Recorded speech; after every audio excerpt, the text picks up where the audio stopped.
હે હરિ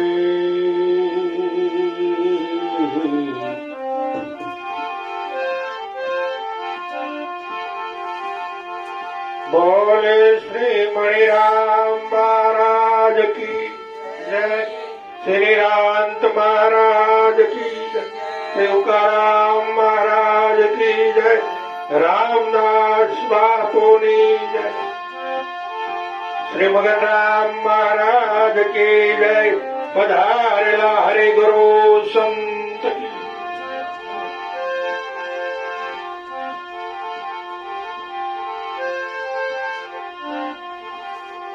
सदगुरु ऐसा कीजिए जैसो टंकन खार, आप जले और को रिजवे, ये तो भाग्या न साधन हार.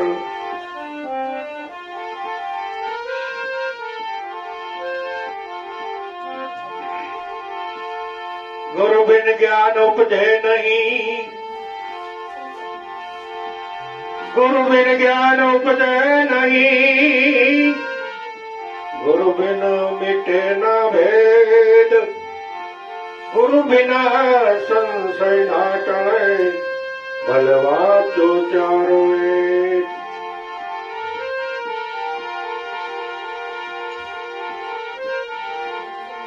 साधन શું કરો રે સ્વામી મારો, સાધન માનો આવે.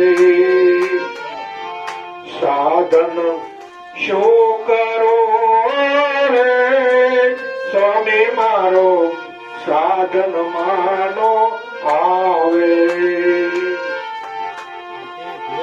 જ્ઞાન ધરો તો સર્વે ધોખો, જ્ઞાન ધરો તો સર્વે ધોખો, તૃતીય ના દર્શાવે. સાધન શું કરો રે સ્વામી મારો, સાધન માનો આવે. આ પૂજા કરો તો પણ પાર ના પામો, કૃત કરો પણ કાજો. પૂજા કરો પણ પાર ના પામો, કૃત્ય કરો પણ કાજો. મનવારી માં એ નવ આવે, મનવાણી માં એ નવ આવે, તેને કઈ જુગતી થી જાજો. સાધન શું કરો રે સ્વામી મારો, સાધન માનો આવે. જપ જોગ નહીં શ્વાસ સમાધિ, જપ જોગ ને શ્વાસ સમાધિ, દિન પણ માનો દીશ. ઉપાસના અર્થ નસરે, ઉપાસના અર્થ નસરે, મન મળવાને સે ભાઈ, મન મળવાને સે. સાધન શું કરો રે સ્વામી મારો, સાધન માનો આવે. આ પ્રેત કરો, પ્રેત પ્રેત ખરીને પ્રતેત પૂરે, રામ હૃદયા મારે જો.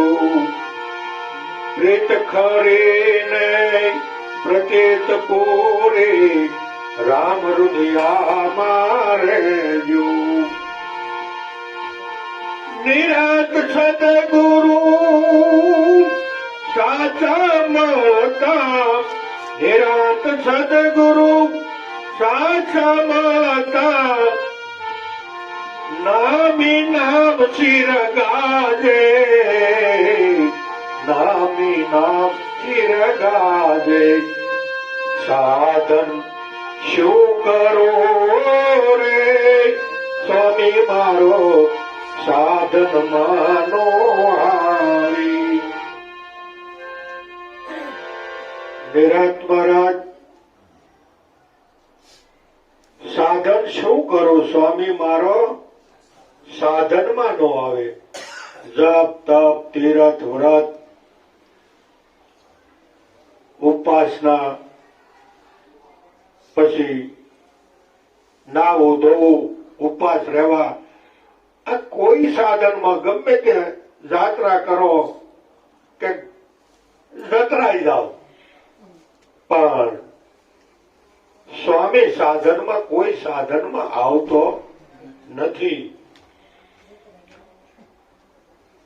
તો એને કેમ પામવું કેમ ઓળખવો કેમ તો કઈક સાધન તો હશે ને કઈક તો યુક્તિ હશે પણ એવી યુક્તિ આવા સાધનમાં નથી એ યુક્તિ જે છે એ તો સદગુરુના સાનિધ્યમાં જવું પડે છે અને સદગુરુનું ચરણ સ્વીકારવું પડે છે તન મન ધનની કુરબાની કરવી પડે છે અને જ્યાં સુધી કુરબાની ન થાય ત્યાં સુધી એ સાધન જડે એવું નથી આમ તો વાણીમાં આપણે એમ કહીએ કે ભાઈ સત્સંગ વિના મન સમજે નહીં સુરતા ભલે નિગમ પદ જાય આત્મા વસે આપણો આત્મા પણ જાણ્યા વિના જીવપણું ન જાય અને વાત એ આછી જાણ્યા વગર તો જીવપણું જાતું જ નથી જીવ અને શિવ જેમ એક સિક્કાની બે બાજુ એમ કહેતો કહેવાય એમ નથી કેમ કે આમ ફેરવવો પડે સિક્કાને આમ ફેરવવો પડે આમ ફેરવવો પડે પણ આ તો ખાલી સમજવાનું છે આ એક જે ભ્રાંતિ છે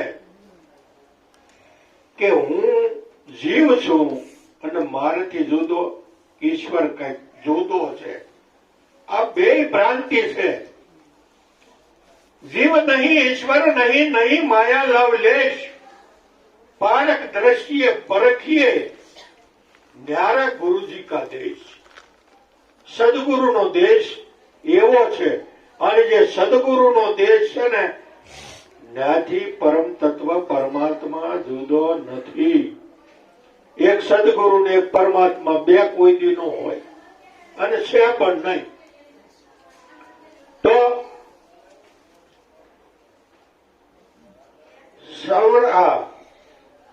ધ્યાન ધરવું તો ધોખો ઈ એક ધોખો ધ્યાન ધરવું એ પણ એક ધોખો છે ધ્યાની જે પુરુષ હોય અને એને જે રોજ રોજ પ્રેક્ટિસ વધારતા જાય બે હવાની ધ્યાનમાં બે હવાની એક ભાઈ મને કહેતા હતા હવે મને હું નિવૃત્ત થયો છું નોકરીમાંથી એટલે હવે તો હું 8 થી 10 કલાક બેહું છું અને પહેલા તો કલાક બે હતું નોકરી ચાલુ હતી પણ છતાં મને કે તમે જે વાત કરો એ વાત હું કેમ સમજતો નથી મેં કીધું નહીં સમજો કારણ કે હજી તમે કર્મમાં રોકાયેલા છો કર્મ રહિત નથી બન્યા તો કે શું કરવું પડે મેં કીધું કોઈ સદગુરુ પાસે જવું પડે કે મને કબીર વાળાએ આવું જ કીધું હતું મેં કીધું હોય સાચું સમજતા હોય એ કે અને જવું પડે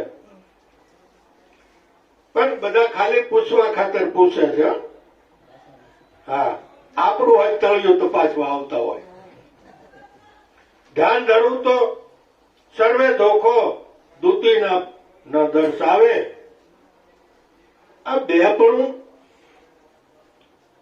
કાઢવું ને એ ધ્યાન સાચું બાકી તો ઓલું ધ્યાન જે છે ને એ માછલીને તમે પાણીમાં બહાર કાઢો ને થોડીક વાર કઈ સાની મની રહે પણ જરીક તડકો લાગે મડામાં તરફડિયા મારવા એટલે તરત પાછું પાણીમાં નાખી દેવું પડે એમ જ્ઞાની પુરુષ તમારે જોજો, ધ્યાનમાં બહાર નીકળે ને એટલે બીજી વાતો જયારે આવવા માંડે ને વાતો કરે કે હવે વાંધો નહીં, પણ એકલો પડે અને ધ્યાની પુરુષ ભજનમાં આવ્યો હોય ને તો ન્યા ધ્યાન લાગી જાય.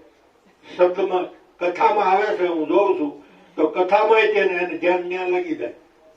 એને બસ બીજું પછી હું જાય ને એ એક જાતની માણસની માનંદી કયો તો માનંદી કહેવાય. કારણ ટેવ પડી ગઈ છે, આદત થી મજબૂર આદત પડી જાય છે. તમે જે કઈ નક્કી કરો ધ્યાનમાં બેહો, સમરણમાં બેહો. હવે આ તો કે છે સ્વામી મારો સમરણમાં નો આવે. સમરણ કરશો તમે અક્ષરોનું જ કરશો, બીજું કઈ તો અક્ષરાતીત છે આ, તો એને કેમ ઓળખવો? એટલે આમ અઘરું છે થોડુંક, પણ સમજણમાં આવી જાય. પણ સમજણમાં કોને આવે? જેને દેહનો અધ્યાસ નષ્ટ થઈ ગયો. અને દેહનો અધ્યાસ કોને નષ્ટ થાય? કે જેને સમર્થ ધણી ધાર્યો છે અને એની સાનિધ્યમાં જઈ અને જે કરવાનું કર્મ કર્યું, કરવાનું કર્મ હતું ને કરી લીધું. તન મન ધન ત્યાગવાનું હતું, ત્યાગે છો આગે. ત્યાગ કર્યા વિના, ત્યાગ ભાવ જાગ્યા વિના પરમાત્માની પ્રાપ્તિ થતી નથી. મન વાણીમાં એ ન આવે તેને કઈ યુક્તિથી જાણવું? આ યુક્તિ કઈ જે મનવાણીમાં આવતો નથી? પણ બાપુએ હમણાં કીધું હતું ને, બધા કાંઠે બેઠા બેઠા સબસબિયા કરવા છે, સમજ્યા? તરતા શીખવું નથી. જો ડૂબકી દોડ રમવું હોય તો તરતા શીખવું પડશે. અને આ એક ડૂબકી ડોળ જ છે, સમજ્યા? સમજાય તો બરોબર, નકર ડૂબકી ડોળ જ છે. ન સમજાય તો પાણી ગમે એટલું વીડાનું તાજું ન થાય તો પીવામાં કામ આવે? એમ વીડો તો આગો રહી જાય. પણ આપણા ઘરમાં ગોળામાં પાણી ખરાબ હોય તો ગોળાને આપણે ઢોળવું નથી, અને ગોળામાંથી પાણી જે ઢોળવું છે ને એ કાઢી નાખવું છે. તો નળ નીચે નળ ચાલુ કરી મૂકી દેવાય, ઓટોમેટિક ડોળ વયો જાય. એમ આપણો ડોળ આવા મહાપુરુષ નું સત્સંગ, એ સત્સંગ ન્યા ઘડો સીધો રાખી, ઊંધો નહીં, સીધો અંતકરણ રૂપી ઘડો એ સીધો રાખી અને એ સાંભળવા માંડીએ ને એટલે ડોળ મંડે નીકળવા ધીરે ધીરે ધીરે ધીરે આવ ઘડો સાફ થઈ જાય. એમ આ બીજી કોઈ યુક્તિથી નહીં, સત્સંગ સિવાય આ વસ્તુ પ્રાપ્ત થતી નથી. તો સત્સંગનો મહિમા બધા સંતોએ બહુ વખાણ્યો છે. જપ જોગને શ્વાસ સમાધિ દિનપણામાં ન દિશે. કારણ કે આના માટે દીનતા જોઈ, આધીનતા જોઈ. સદગુરુના શરણમાં આધીનતા પ્રાપ્ત કરી લેવી પડે. અને દીનતા, ખરી દીનતા ન્યાજ પ્રાપ્ત થાય છે કે હું કોણ છું, પરમાત્મા કોણ, ऐसी जपता वाण सदगुरु को ढूंढत फिरे ताको मुमुक्षु जान. તો હું અને હરિ આ બે મુદ્દા છે. અને બે વિનાના 52 બોબડા અને બેના મોંઘા મૂલ, બેના જો એક કરો તો બોલે 52 એ તો શ્વાસોશ્વાસની વાત છે. પણ આપણે તો અહીંયા જીવ અને શિવ આ બે વસ્તુ બોલાય છે, પણ છે નહીં, એક જ છે, શિવ જ છે. પણ ભ્રાંતિ થઈ છે જીવપણાની, અને એ ભ્રાંતિ કાઢવા માટેની આ મહેનત છે. અને આ મહેનતથી આ અત્યારે તો કોઈને જીવ દિશા નહીં હોય. બધા આમ ભાઈ હું સિંહ છું, હું શિવ છું. કોઈ અત્યારે ઘરની ઉપાધિ કાંઈ ન મળે, બધું ભૂલી જાય. એમ ફક્ત જીવ દિશા ભૂલવાની છે. અને તમે સિંહ છો, બકરા નથી. એટલે ઉપાસના એ અર્થ સરે નહીં. ગમે એટલી ઉપાસના કરો, ઉપાસના એ અર્થ સરે નહીં. મન મળવાને ઈચ્છે.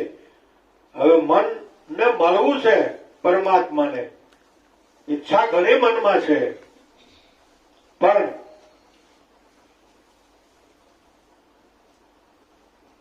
જ્યાં સુધી ઉપાધિ બધી મન જ કરાવે છે. જો મન નીચી ગતિમાં જાય તો જીવ દિશા પ્રાપ્ત થાય છે, અને જીવ દિશામાં ખોટા કર્મ કરાવે છે. અને એનું એ જ મન ઉપરામ ગતિ પર જો ચાલે તો એનું એ મન, હમણાં બાપુ બોલ્યા હતા, એ જ સ્વર્ગ પમાડે, અવળો હાલે તો નર્ક પમાડે. પણ એ પણ એક ભ્રાંતિ છે.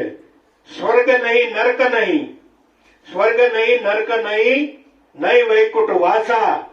આ કુરજી ને ગુરુ મણિરામ મળ્યા હાચા. હવે જમ ભલે જાય પાછા.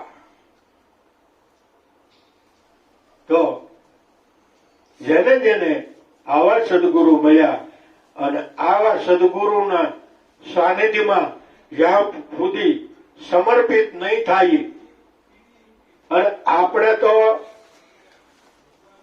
ખરેખર આદુ અનાદિની રીતને શીખવી પડશે. સદગુરુને આપણે એક સામાન્ય વસ્તુ માની લીધી છે, એ તો આપણી જેવા છે, એની કરતા હું ઘણું જાણું છું. કોઈ પણ કાર્યનો આરંભ કરો તો જેમ અજ્ઞાન અવસ્થા જે દી હતી તે દી આપણે શું કરતા?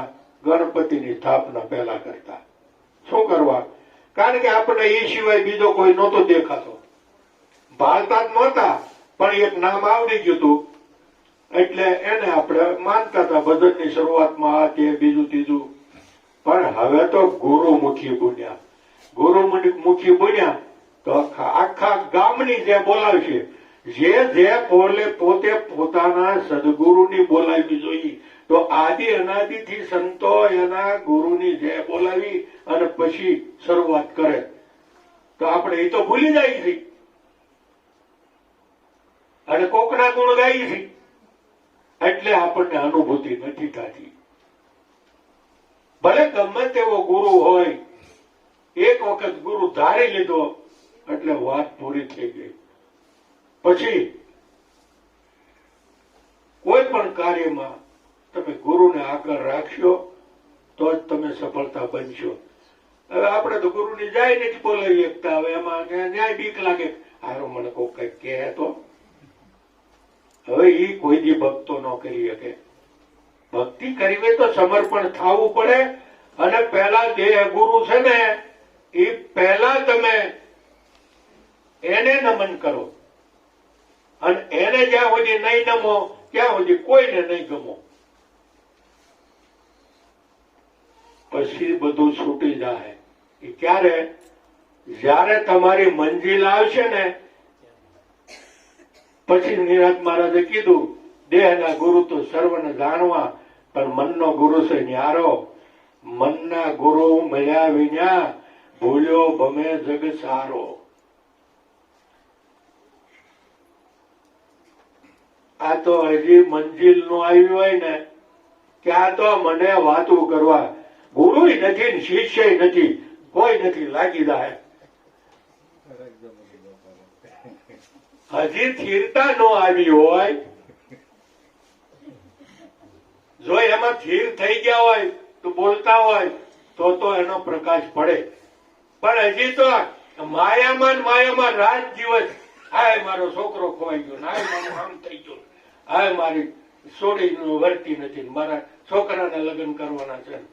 હવે એ જ યાદ રહેશે, બાકી સત્સંગ કોઈ દી યાદ નહીં રહે.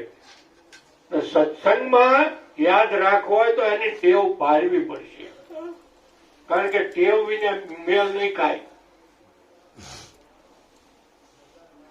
ઓલા એક દ્રષ્ટાંત બતાવે છે. ઓલો ગોરખ અને એના ગુરુનું નામ મસંદર. મસંદરે કે લગ્ન કરી લીધા, છોકરા થયા, અને એમાં ગોરખને ખબર પડી કે ઓહો મારા ગુરુએ આવું કર્યું, હવે મારે સોડાવવા. ગયો સોડાવવા અને લાવ્યો તે સોડાવી ને ઓલે કામ એ રાણીએ કીધું છે કે જા છોકરા નવરાય, તો ઓલો મારીને લાવ્યો, મારી નાખ્યો કે હવે મારા છોકરાને જીવતો કરી દે. એને તો સીધી 84 સીધી, એને તો એમ જ હોય ને કે મારી પાસે 84, હું તો 84 સીધી નો માલિક છું. નો સીધી કામ આવી, ગમે એટલા પ્રયોગ કર્યા, સીધી કામ નો આવી.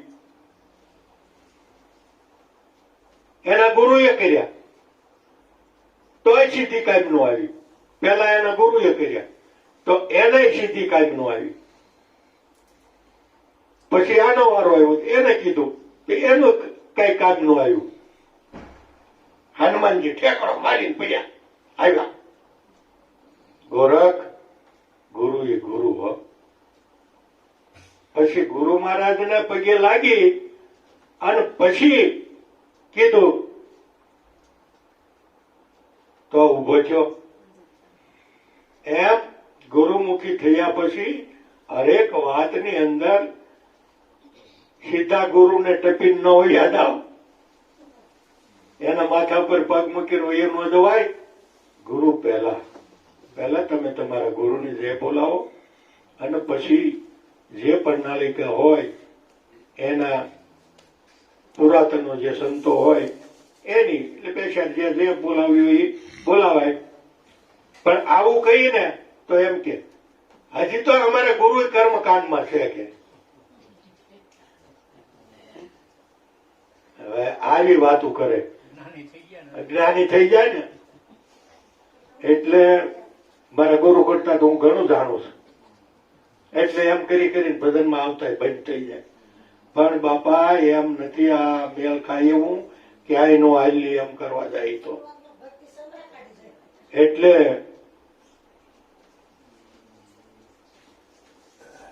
નિરાત મહારાજે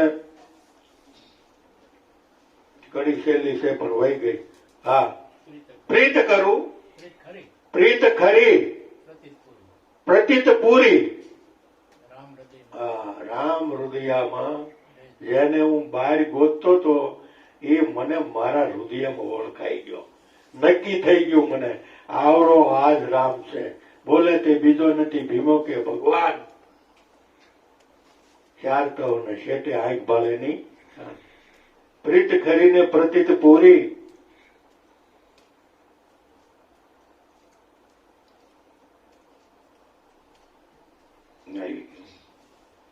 પ્રીત ખરીને પ્રતીત પૂરી.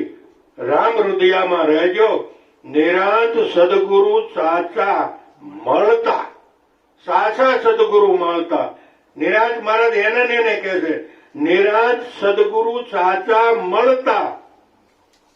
નામી નામ શિર ગાજે. એ નામી હતો ને એ નામ થઈ ગયો. નામી નામ શિર ગાજે. શિર જેના શિર ઉપર આમાં કોણ બોલે? આ મણિરામ બાપુ બોલે, બીજો કોઈ બોલતો નથી. એના હુકમ વિના એક પાંદડું તૂટે એમ નથી. એટલે મને તો આવું નક્કી થયું છે એટલે હું કહું છું. બાકી માનવું ન માનવું 18માં અધ્યાય કૃષ્ણએ કહી દીધું ને અર્જુનને, હે અર્જુન આ મારું ગુપ્તમાં ગુપ્ત, ગુહ્યમાં ગુહ્ય, સૂર્યનંદ, ઈશ્વાકુનંદ, મનુનંદ, શત્રુપાન આ બધું કરતા કરતા અત્યારે હું તને કહી રહ્યો છું.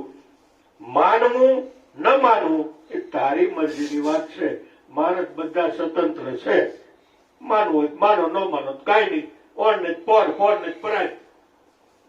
ઓલા અવતારે માનશે પણ માનવું પડશે મુક્ત થવું હોય તો. બસ એટલું કઈ મારી વાણી વિરામ આપું છું. આપણે મગન મહારાજનો લાભ લઈ. સદગુરુ ખુદીરામ મહારાજની જય.